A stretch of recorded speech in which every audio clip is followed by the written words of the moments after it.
Every young boy grows up idolizing someone, and that someone is their father.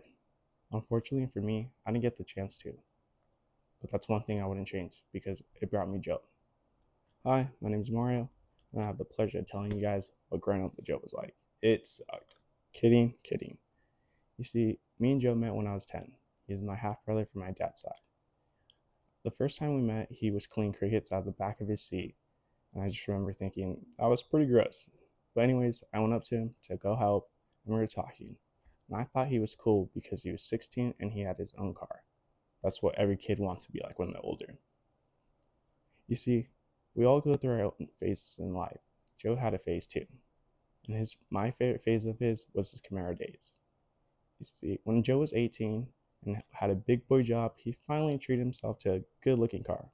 He's had 3 beater cars, no offense, but I remember that Camaro being silver with 2 black racing stripes down the middle.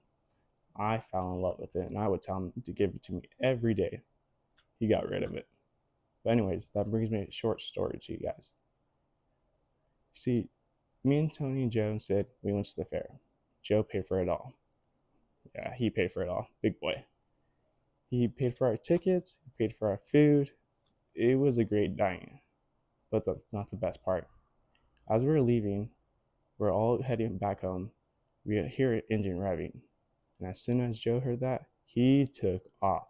He floored it, cutting through traffic, switching lanes. I remember laughing with Tony. We were having a blast in the backseat. But Cindy was in the front, kind of being a buzzkill. Anyways, Joe did not let off the gas.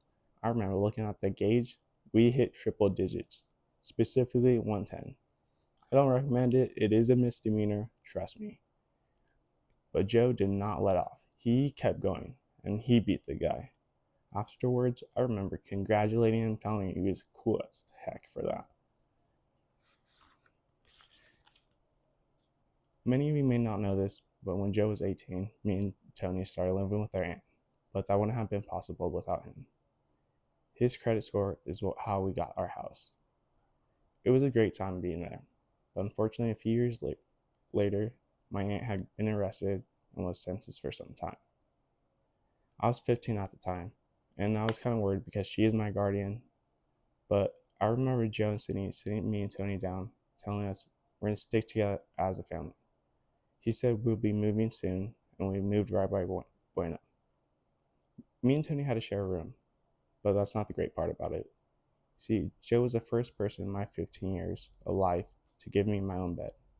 I had to share everything with Tony, and because of that gift, I will always be grateful for him. Growing up without a father does suck. He is the one that's supposed to teach you how to shave, how to talk to girls, how to dress, and what it means to be a man. But Joe was there. He was there to answer my questions about life, about girls specifically.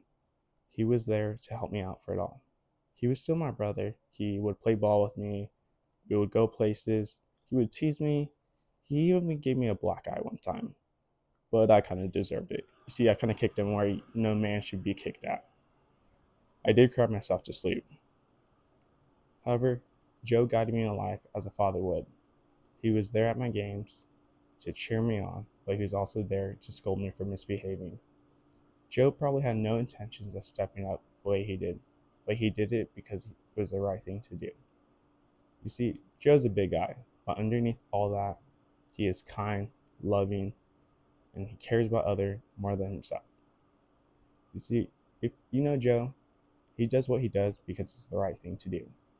He never asked for me or Tony, but he did that all while taking care of his kids. And that doesn't matter to me because I'm grateful for that. So this is to you, Joe. You're the best big brother ever. Thank you for your kindness. Thank you for your honesty. And most of all, thank you for being the father that I always wanted. I love you.